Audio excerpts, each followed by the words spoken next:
So just to give you and the audience playbook as to what's about to happen, this is being recorded and will be live streamed later.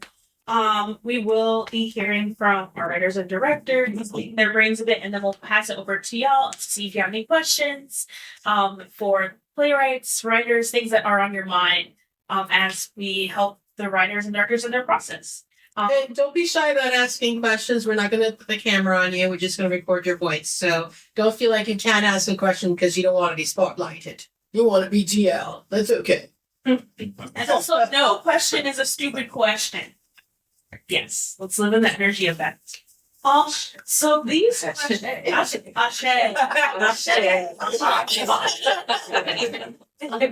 so these questions are actually geared towards both players and directors of no theater or if they're separate. I think we can all answer these together. So the first question is, I'm really curious about what about the format or structure of a one act has offered you in your writing and directing process? Something that full-length play can't necessarily provide. I think a one act for me is incumbent of what New York City is essentially, which is you gotta get straight to the point. You're always going, you're always moving, and you don't have a whole lot of time. So tell me what I need to know, get to the climax, and then give me a resolution. And when you live in that New York City-esque type of mind, it almost refines, the words on the page. Like you have to be purposeful with every single word, because no word. Not saying that words are wasted in a full length, but you just got to be like, all right, this "and" really needs to be there, and it means something for it to be there. I second that. And I would add on to that. It just allows me to focus on one specific moment in time, right? One impactful relationship type, because I typically write one act, so just two character pieces. So I'm just curious about a specific matter and I just go for it. I don't feel the need to extend it beyond that moment in time. And I like that. It's kind of very episodic. And sometimes I think episodically, so that allows me the room to just have fun that way. And I third it. For me, a newer playwright, what it helps me do is, to Magaly's point, just focus on this part. I don't have to worry about all of the story, all of the backstory, telling everything, right? I can sort of workshop it, work on this piece. This is what I'm talking about right now. Let's just dig into this story and figure it out in beginning, middle, end. Versus I need to figure out I 20 minutes versus 90 minutes, right? So for me, it's that's a lot of story. I'm new at this. This is a lot of story. It's I don't need that much story. I can do this. And then when I decide to do my second act or my third act, and then now I have a full length, right? But I've done it. I've sort of sectioned it out. Mm-hmm. So that it's been helpful for me in that way. Yeah, no. I mean, I'll just say shorter plays are harder for me. And so I appreciated what I appreciated about this process was that I got to work on another short play because I feel like I'm still figuring them out. I don't know. I like taking 7 months to write a full length, but it's very difficult for me to write a short play. And so, yeah, I think that's where I need to continue putting in focus on. It sounds like what I'm gathering from playwrights is that there's a lot more urgency behind the one act writing process. I'm curious to hear from directors how the structure impacted your artistic process. You have to dive into you have to world build very quickly. You don't have the luxury of, usually with a full length, you follow the triangle. You do have this, exposition, and you can kind of set up the world, and you can kind of take your time with it. You really, within the first couple of lines, have to make it very clear who these characters are, where they are, and what they want. And so I think in a lot of ways it's intense, but that intensity is kind of fun and exhilarating, and it's really great exploring it with a great cast, too. But yeah, it's interesting. I will come from a different perspective. I'm traditionally a filmmaker. So this theatrical experience was new to me. And thank God it was a reading and not like a full blocked up stage. So for you the did the text. thing. So I can compare it also to like a short film, which is essentially the same experience. You know, short film could be 1 minute to 40 minutes, but it's still trying to get to the story and still have the arcs intact. So I would say I enjoyed the experience and I could correlate in that regard. What was the question again? What we I got lost in Listen, I'll learn from each other. How the structure of the one act sort of impacted my process. Yes. Okay. So I would say having at least the experience that I do have working short films and how I look at story, I didn't necessarily have to think about it from that 90-minute structure. I do think 90 minutes is a long time, even for writing a 90-minute film. It's still a lot more world. So I agree with all these nuances of just like the characters and building and getting it through versus having a particular stake. So the directorial experience for me was jumping into someone else's mind, because generally I'm writing my own stuff, and being able to collaborate and see his vision and be able to identify his themes. And then that's part A. And part B is how am I connecting with the actors? How are we all jumping into the world that he has envisioned for us to recreate it? So I would say it just felt collaborative. It was just yummy, and it was fun to, no matter if it was long or short, it was just fun to just be able to breathe life into what he saw. Mm-hmm.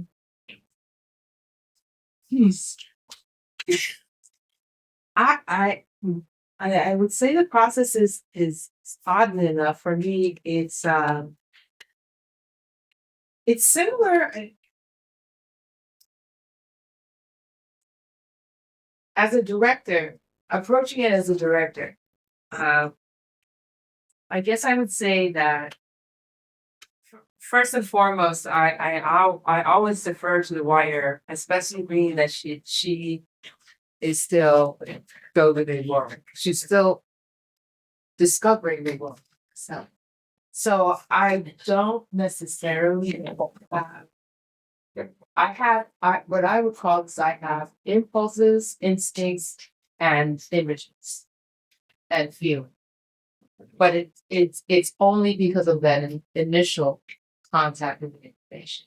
And then as we speak, then sort of like how sometimes I ask you questions because it's more of, like they say, if it's not on the page, then it would be on the stage. And then clarity as to what is slowly being formed more within herself than it's on the page.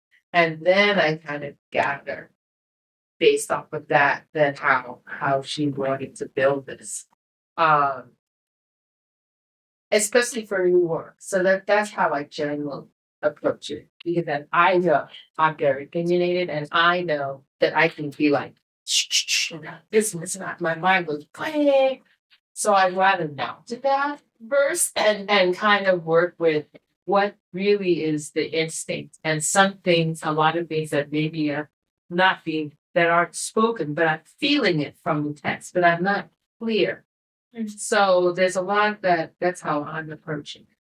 As well as then, of course, for that cast, and then whatever the time length is, then it's really more of it's very collaborative, but it's also very supportive. The aim is for what is it that you're envisioning, and what am I sensing, and how can that all come together?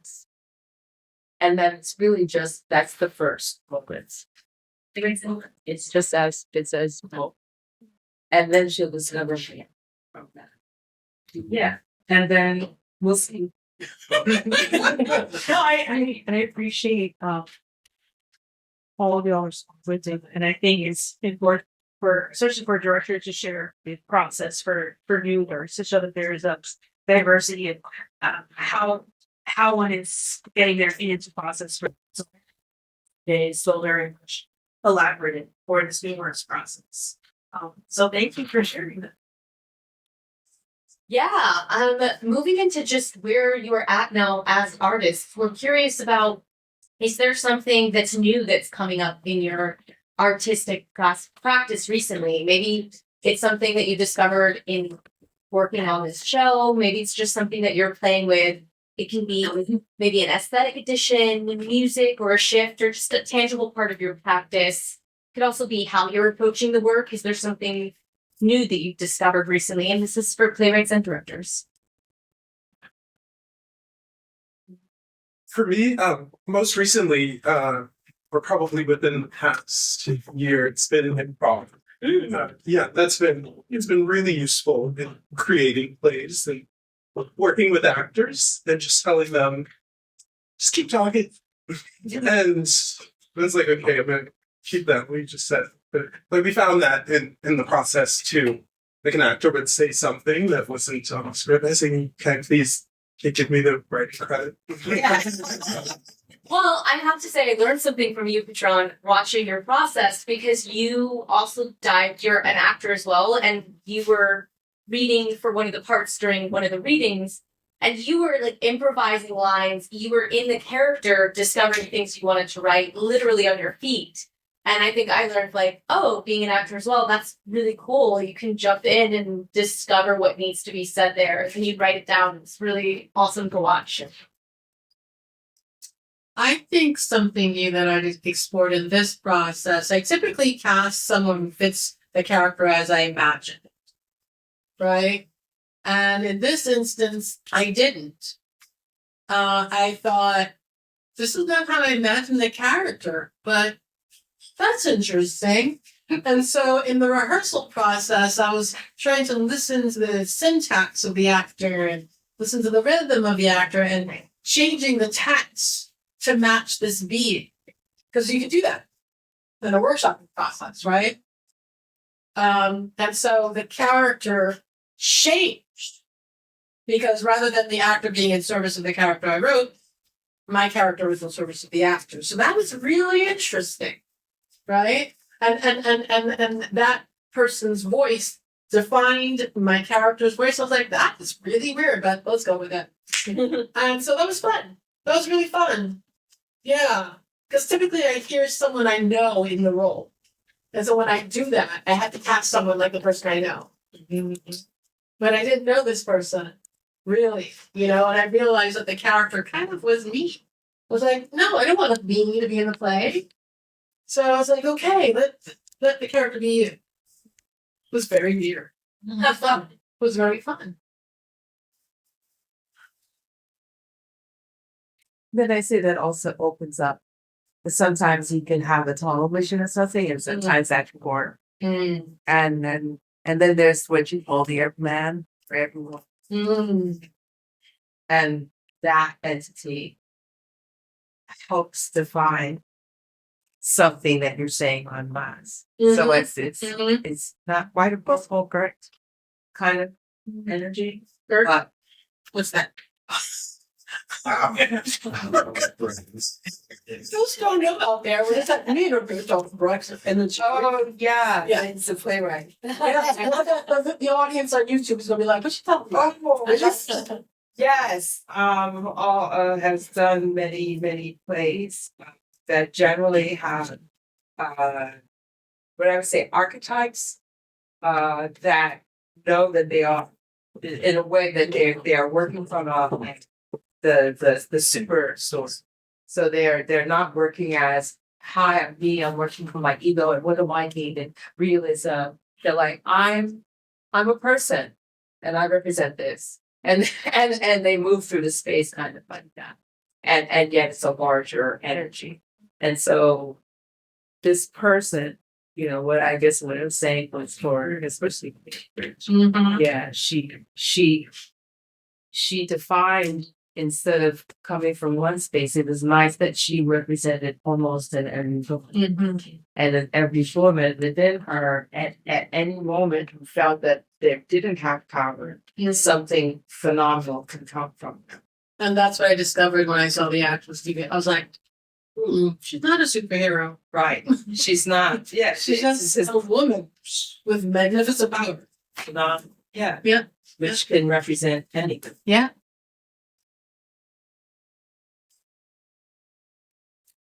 Great. So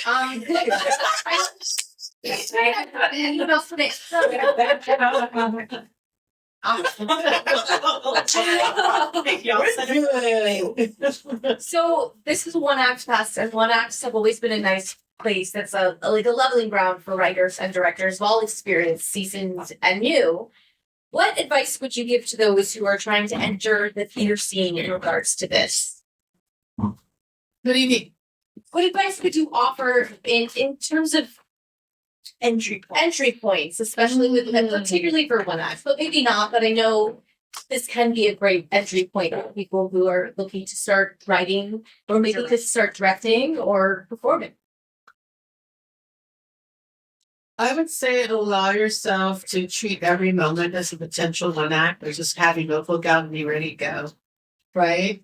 And it doesn't necessarily have to be a perfect one act. It's just, if you're gonna work off of a prompt inspiring the writing, an event that's inspiring, just write it and let it sit. And who knows if 5 years from now you're gonna look back at a book of one acts and discover a full-length flick, right? Or that one act that you just threw on the page on the subway suddenly becomes something more because your personal experience took you to another place. So it's a really useful self-love moment for a writer, right? There's no end goal. It's just you're inspired by something. You put it down. No end purpose until you find an event where you can submit it, but it's not full length, right? And I would also say, please keep the number of actors as low as possible, right?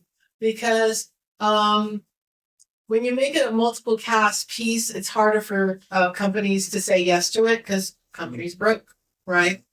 And if you have too many characters, there's no pair that really grows, right? There's too many stories to tell. If you can just focus on 2 stories, 2 discoveries, 2 journeys, that's all that, right? That's my word of advice. Great. Well, she just helped me solve a short film. Like, yeah, I should just get rid of all those on that. All right, I am not solving or introducing them little dangling carrots to move story on. Yeah, so thank you. I appreciate that. Thinking concisely. That's very next to it. And that can be actually, even though it's an entry point, that can be quite hard. So I would just say, I think it's really useful having that we do have this writers group with Conch Shell, like that we're not doing this alone. And these things we can bring in and work on, I think that's important for anyone getting it. Yeah, writers groups are invaluable. And if you are an actor or a director, try to get associated with writers groups too, because a lot of times Petron and I are familiar, our dear lawyer heading friend, Jeffrey Speed runs an advice group called Improv to Script. And so, hi, Jeffrey. And with that process, you have actors who improv and you have writers. So they kind of play off each other, which again was what Petron described about our process working here, where we were even talking about the backstory for one of the characters, and it ended up. Love to steal. Yeah. Steal like an artist. And so, and I think that's the beauty. I mean, so many stuff. A lot of art is collaborative, but theater is really, really collaborative. And a lot of people forget that. I think the one role in theater that people think is not as collaborative is playwriting, because you think, oh, someone's the great genius in their study, just penning stuff. But really what happens is the play becomes alive through working with directors that you can cooperate and collaborate with, and actors too. So I would tell anybody, if you're on the beginning of this journey, avail yourself of that now. You do not have to go. This is not a solo journey. This is, and there are people in this field who really want to work with young talent and new talent. And we always want, folks who have a fresh perspective. So yeah, what you bring to the table, someone would value it. Yeah. I'm sad that also the collaboration also is the same for film, because at the end of the day, there is no production without the first thing. Mm-hmm. Just the script or the play, or there's nothing to do. So it's still the same collaborative distinction. But I'd like to add what was also amazing experiencing having to give on a seats. And I watched it from the monitor. And I'm grateful I got to see it sitting in the chair yesterday, all 4 acts. And then it felt different when I was on the monitor. And I was like, wow, I think we do take for granted the beauty of literally sitting here and not seeing the actor's emotion through a screen, but actually feeling them in a space where they're live. And, you know, if I really went and touched them, I could. It was a whole different, it hit me completely different. I got the jokes back there, but it hit different from sitting there. Mm-hmm. So there's something that should not be overlooked. Yeah. There, so Glad make to see it that Yeah. performance. Nope. So oh shit.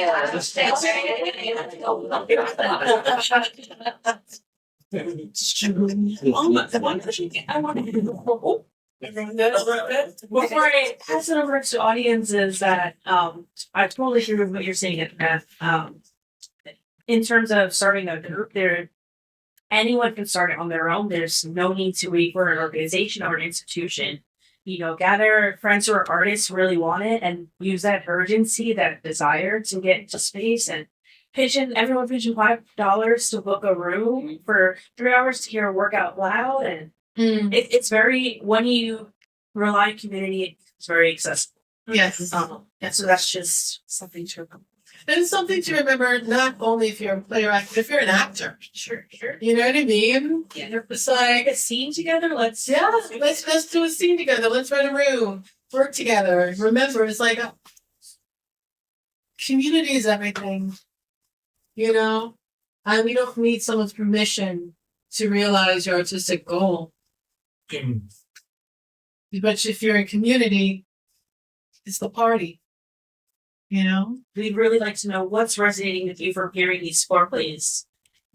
Whether it be a line, a visual, a moment, literally anything. Okay, so I never sat in the front row actually, anywhere. First time. What resonated for me, I asked the writers yesterday about the wow moments. What actually wow was it? I feel like the back to write straight. I actually had a wow moment today, actually, for me. It was the fact that directors they help to bring a story still out to life, actually. So I have a different perspective now on directors. I wasn't anti-director. JR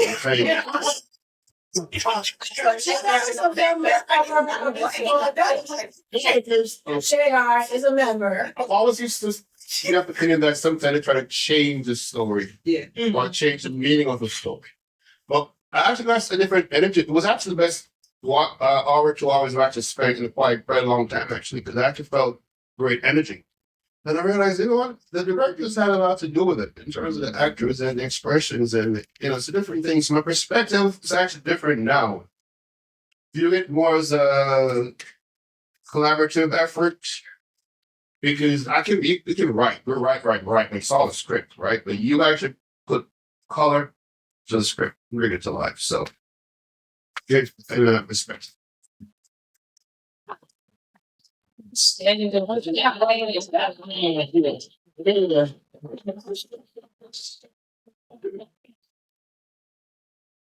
You have to work with these directors. Well, I have a question. I'm gonna leave my questions for the end. I'll say thank you so much. All the work was it was fresh. It was fun. It was inviting. I really appreciate the work Conch Shell and all of the contributive efforts that y'all put into the work. That's number 1.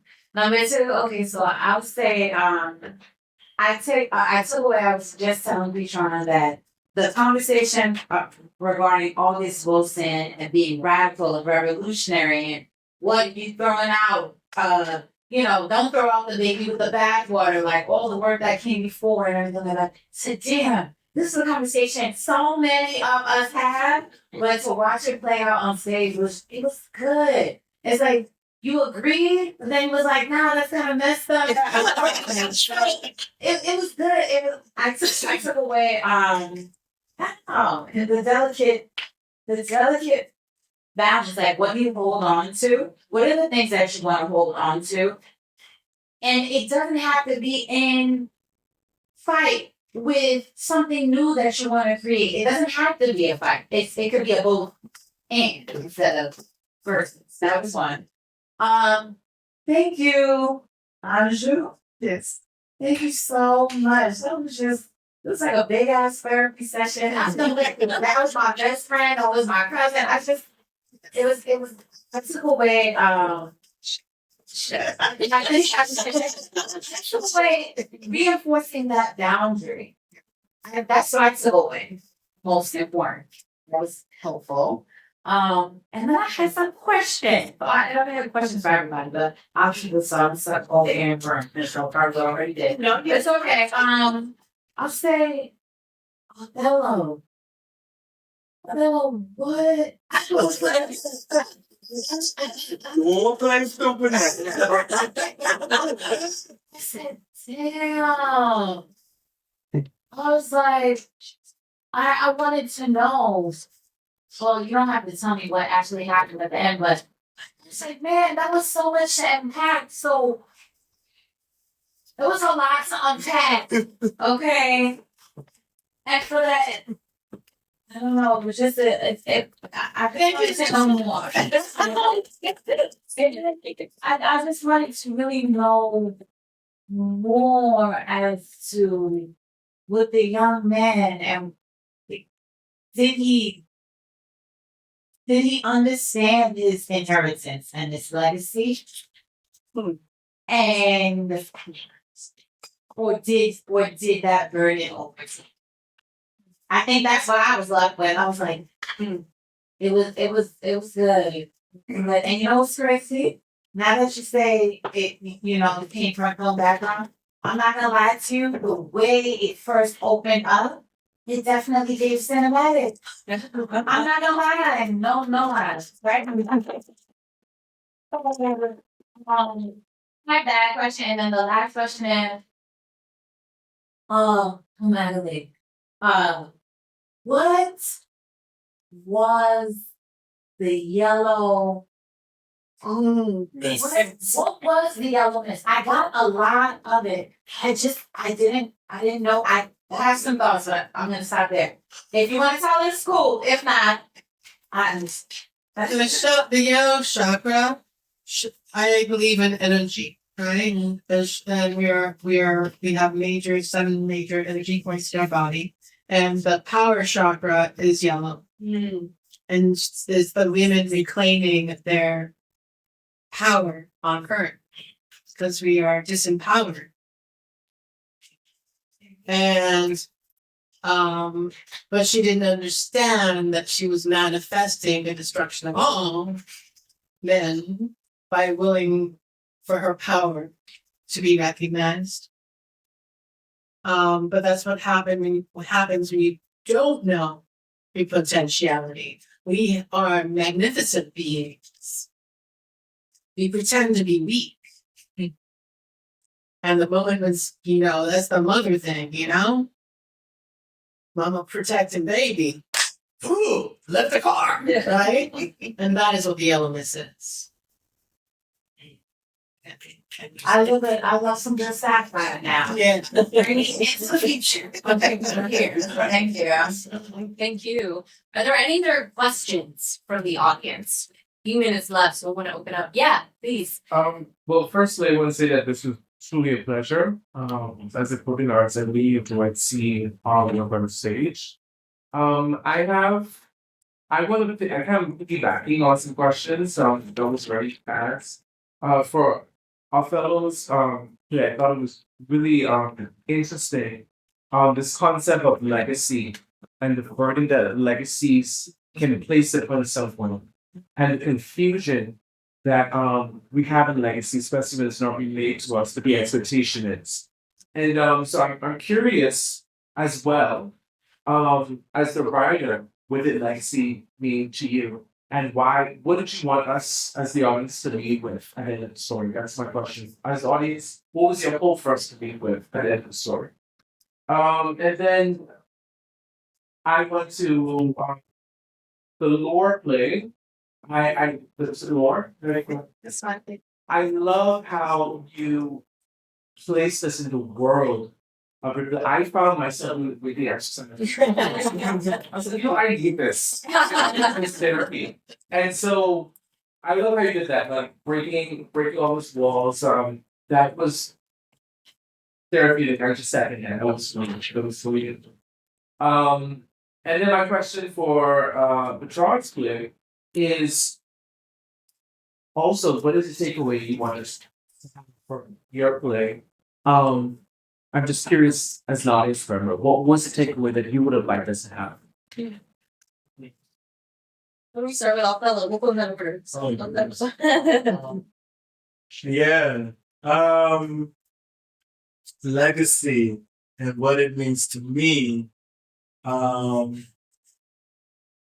I feel like I have an answer, but I also feel like I don't have an answer. Because then I started to internalize in my own life and my own father, and then being of Caribbean descent, there's always an island somewhere or some piece of land, that nobody built a house on just yet, but you own it though, like your family owns it. So to your point about expectations, or like now you ask yourself, well, why have to do something with the land, Dad? Why didn't you do something with the land? Why do I gotta be the one? So I guess that leads into the answer for the second part. I guess the takeaway, legacy, and I'm quoting from the play now, legacy is just another word for fight. There's a wrestle and legacy, right? Both good and bad. And I think that's one of the takeaways I would like for people to take. Yeah, no mind. I can't remember if there were questions in between, but I think I'm more interested in an audience member telling me what they took away from it. Because evidently play says a whole lot about two things, and so yeah, I think it serves as a platform to then invite more conversation. But yeah, I like August Wilson. I do actually. I'm not as passionate. I'm not as passionate about him as Nyla, but I do like him. And yeah, that's my understanding. The other thing, yeah, I don't know. After you spend so much time putting those words together, I'm like, you tell me what you took away from that. Yes, questions about Anthony's asking. And I was sitting up front too, and it was beautiful for me as someone who got a master's in theater. Someone who obviously knows the work of August Wilson. I studied with Floyd Richards. For me to sit and watch four minimalized, marginalized, whatever you want to say. There's four of us in the school. We've been on this journey for 4 years. What do we want to say? And to be inside that room is so valuable because as a white person, I don't get to be in the full room. Magaly and I know, like I've played the only white member of a cast and played her mother, and I know what it is to be white, but I don't know what it is to be black. And it was so wonderful for me to see something in my wheelhouse of study from a vantage point that I've never gotten to see. And I that was my takeaway. The insight into the struggle of the marginalized actor was something so vital that I haven't seen, and it was really encapsulated.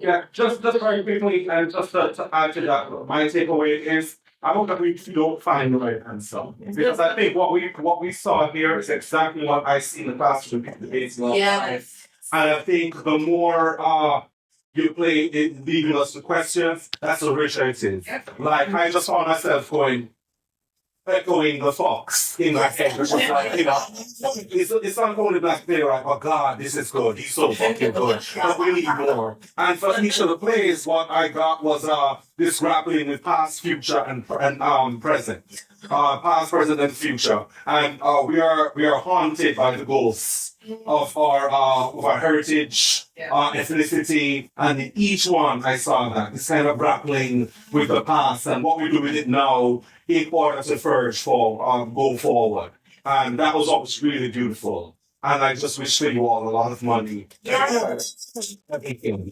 Yeah. I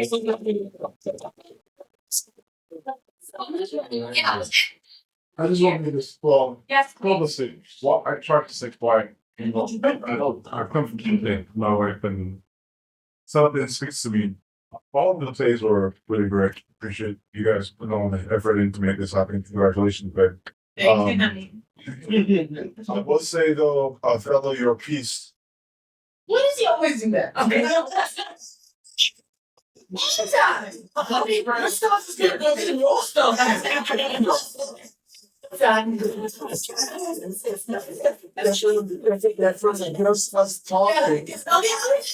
You can expound on yours.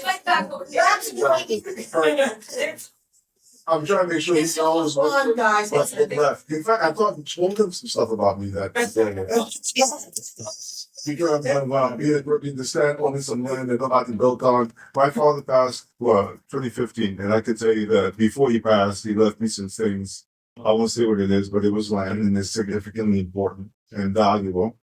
And I always talk to him about why didn't you do something with this at the time? And there's a long explanation. There's a struggle involved. There's siblings, 11 of them. So I ended up with it's a long story. But the key thing he said is something he told me since I was a child. He said, the Bible says, he that comes after will be mightier. Mm-hmm. And it's scriptural. We have a responsibility. So I've always seen legacy as not only a fight, because anything that's worth having, your health, your marriage, your career, your education, it does require a fight. But it's also responsibility. Yeah. So I feel like the responsibility he gave me is you gotta do something with this. And that's what happens. I've worked in hospitality a lot of my career, and that's what's gonna happen with this land that I did not see happen for 2015, which is funny.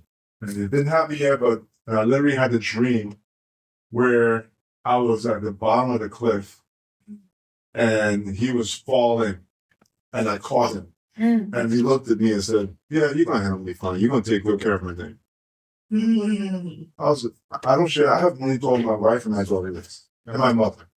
But again, for me, legacy and what you reminded me of, even with those responsibilities, that burden could be a blessing, but it's up to you. And your creator can help you may not make the blessing a burden. That's all I want to say.